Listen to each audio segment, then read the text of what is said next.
When the lift was invented, everyone was scared of lifts. When electricity was invented, everyone thought the devil was in the wall. Fred Schebesta believes cryptocurrencies have fallen victim to the same sort of superstition. He built his fortune as a founder of the comparison website Finder, and he grew his wealth as a crypto bro. Here's 3 things to do in a bear market. Tip number 1, build. Whatever you build right now is going to fly high in the bull market. His cryptocurrency success has helped him build over 100,000 followers on TikTok. Oh, shit!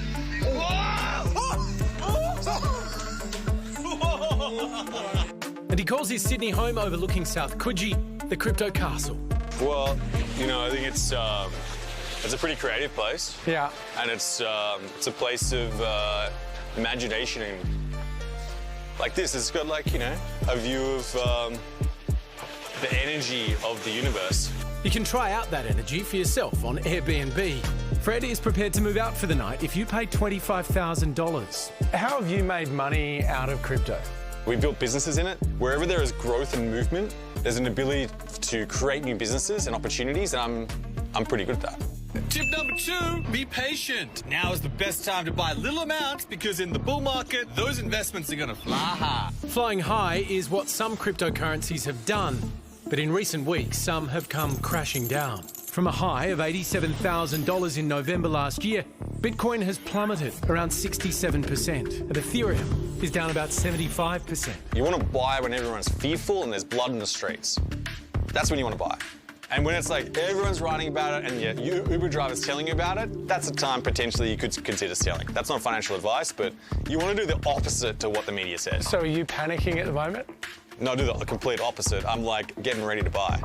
I'm all about trying to prevent financial crises. Hilary Allen is an Australian-American professor based in Washington. She specialises in financial stability and she's worried about crypto. How possible is it for crypto to cause some kind of global economic crisis? We have major bankruptcies of hedge funds that are heavily invested in the space. We've seen stable coins like Terra go to zero. So there's definitely a crash happening in crypto right now. If you buy stocks in a company, it's a company that makes something that has a value. It's different with crypto, isn't it? Like, what are you actually buying?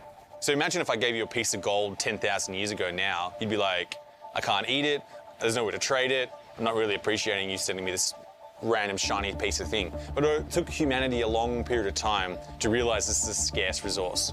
There's only 21 million Bitcoin, you either got one or you don't. Is crypto a scam? There are definitely a lot of scams in crypto.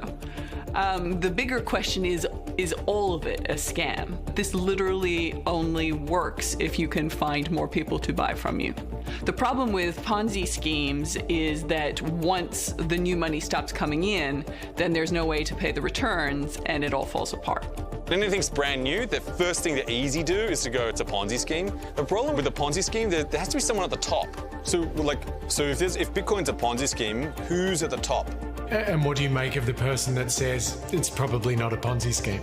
Well, they may be deluding themselves would be the most charitable interpretation, or they may stand to profit from perpetuating the notion.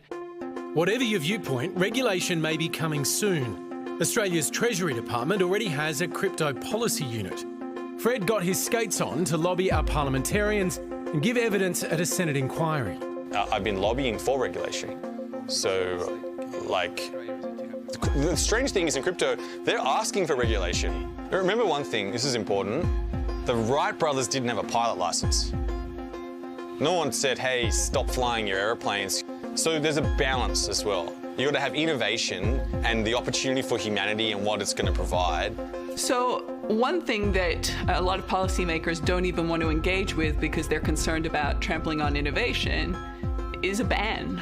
If regulators and policymakers don't want to go with that, I think the easiest thing to do is to set up a firewall between crypto and the banking system. Some of the big Australian banks are getting into crypto. Why would they do this, given everything you said? Well, there's a lot of money to be made, I think, in this space, and there's a lot of consumer interest in it. There have been a lot of celebrities hyping crypto. Fortune favors the brave.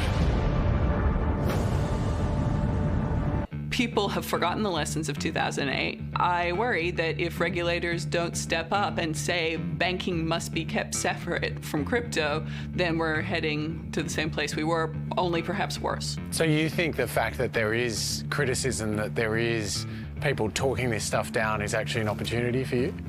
Massive opportunity. It's a massive opportunity for Australia. Tip number 3, and if it really goes low, I'm gonna sell my penthouse and buy a lot of Bitcoin. For more tips like this, follow me on TikTok. Yeah. Is the crypto crash the death of crypto? No, I don't think it is. And, you know, I wish it were. There are too many people who are willing to prop it up to keep it from dying. It's so interesting because you think of the, like, regular finance, like, I guess traditional finance, and it's the most boring people in the world. And then everyone in crypto is like a guy who's setting his face on fire. He's skateboarding through a mansion. He's like got catchphrases, and it's just like, God, I don't know. I feel like crypto has allowed the world's most annoying people to get so rich, you know?